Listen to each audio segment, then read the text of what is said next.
Hello বন্ধুরা, আজকের এই ভিডিওতে আমরা জানব ইতিহাসের সময়সূচি।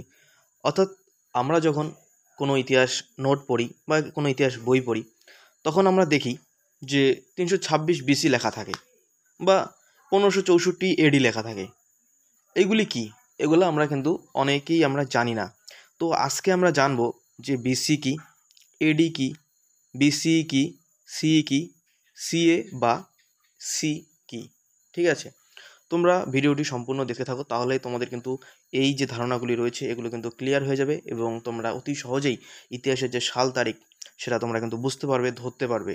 ঠিক আছে, আচ্ছা দেখো, এইখানে তোমরা আগে একটা জিনিস দেখো। এইখানে দেখো, মাঝখানে যেটা রয়েছে সেটা হচ্ছে মাঝখানে রয়েছে শূন্য, এবং শূন্যের পরে যে সংখ্যাগুলো থাকে সেগুলো তো আমরা জানি 1 2 3 করে 4 5 6 করে থাকে। এবং শূন্যের আগে যে ঋণাত্মক সংখ্যাগুলো থাকে, শূন্যের আগের সংখ্যা কত হয়? -1 হয়। -1 এর আগের সংখ্যা -2, -2 এর আগের সংখ্যা হচ্ছে -3।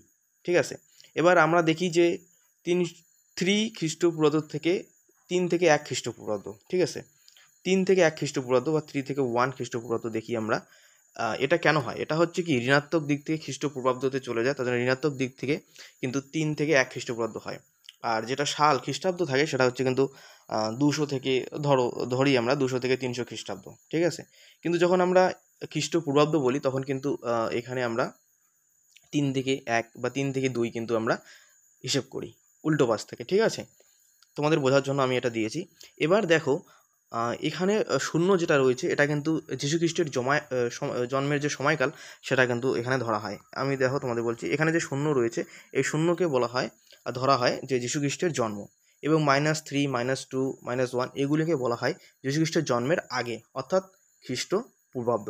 ঠিক আছে, আর যে 1 2 3 করে পরপর আমরা জানি 1 2 3 4 5 6 এগুলিকে বলা হয় যীশুখ্রিস্টের জন্মের পরে, অর্থাৎ খ্রিস্টাব্দ।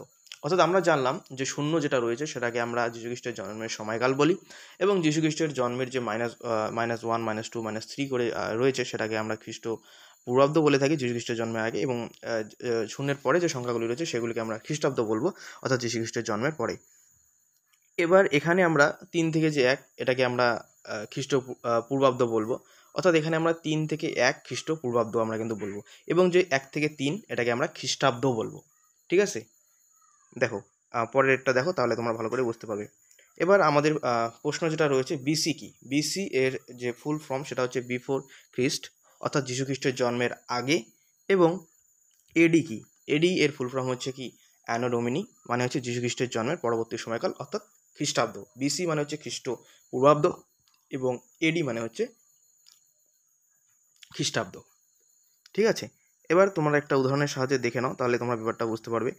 আর এখানে যদি তোমাদের কোনো নোটে বা কোনো বইয়ে লেখা থাকে 496 বিসি, অর্থাৎ এখানে আমরা জানবো যে 496 খ্রিস্ট পূর্বাব্দ। এবং কোথাও তোমরা দেখবে 1564 এডি, এর মানে হলো 1564 খ্রিস্টাব্দ, অর্থাৎ যীশুখ্রিস্টের জন্মের পরের সময়কাল। এবং বিসিজি থাকে বিফোর খ্রিস্ট, সেটা হচ্ছে যীশুখ্রিস্টের জন্মের আগের সময়কাল, অর্থাৎ খ্রিস্ট পূর্বাব্দ কিন্তু আমরা এখানে ধরবো। পরবর্তীতে দেখো, কোথাও তোমরা দেখতে পারবে বিসিই এর ফুল ফর্ম যেটা রয়েছিল বিফোর কমন এরা, অর্থাৎ যীশুখ্রিস্টের জন্মের আগে।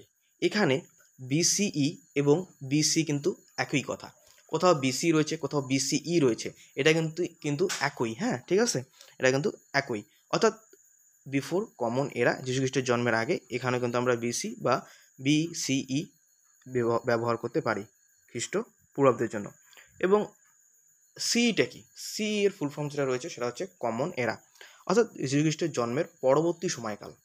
এখানে এডি আমরা যেটা দেখলাম এবং সি কিন্তু একই কথা, অর্থাৎ আমরা এখানে দেখলাম এডি এবং সি কিন্তু একই কথা। কোথাও এডি রয়েছে, কেউ কেউ সি ধরে হিসাব করে। ঠিক আছে, এটা কিন্তু তোমরা ভালো করে দেখে নেবে কোনটার সাথে কোনটার মিল রয়েছে।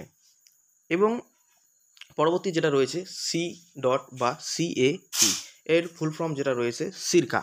ঠিক আছে, এটাকে বলা হয় সিরকা। এবং এখানে দেখো, এটা কখন আমরা ব্যবহার করব, সি বা সিএ আমরা কখন লিখব?